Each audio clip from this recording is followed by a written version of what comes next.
السلام عليكم. اليوم إن شاء الله حلقتنا حلقة جديدة، حنقوم بزراعة الجلبانة أو البازلاء من البذور، وإن شاء الله حنتابع معاكم خطوات الزراعة بالتفصيل.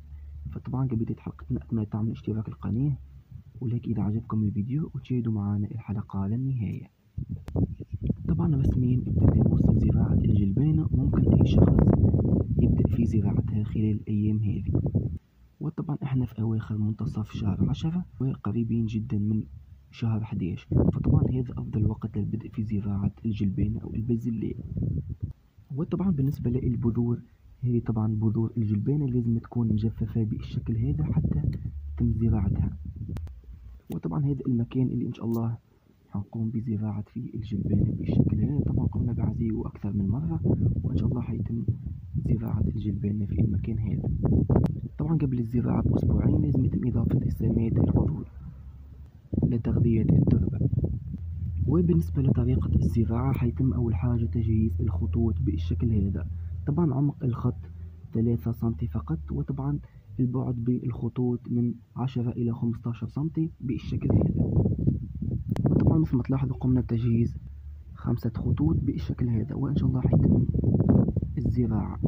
وطبعا حناخذ البذور بالشكل هذا، وحيتم وضع كل بذرة مسافة 7 سنتي.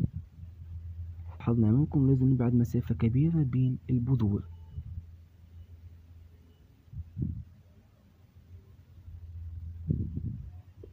ونكمل بنفس الطريقة لغاية ما ينتهي كامل الخط.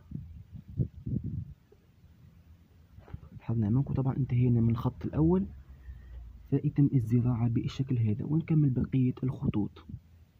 وطبعا مثل ما تلاحظوا بعد ما انتهينا من كامل ال5 خطوط بالشكل هذا. طبعا الزراعة تكون بالشكل هذا، لازم نبعد من 5 إلى 7 سنتي بين كل البذور. وطبعا لو مشكوك في بذرة ممكن طبعا تزرع بذرتين بالشكل هذا، ولكن لو نما الاثنين ممكن طبعا تقوم بإزالة واحدة منهم. وطبعا مش مؤكد انه كامل البذور حتنمو، فلازم طبعا تفضل شوية بذور بالشكل هذا، حتى طبعا لو في مكان طبعا ما نبتتش فيه البذور تعاود طبعا الزراعة من جديد بعد أسبوع أو أسبوعين من بداية نمو البذور القديمة.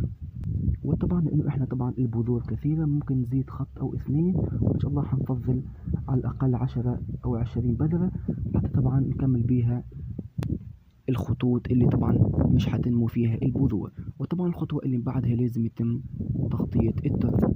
طبعا تغطية التربة لازم ما نزيدش طبقة كبيرة من التربة، فحنغطي البذور بطبقة خفيفة جدا من التربة بالشكل هذا.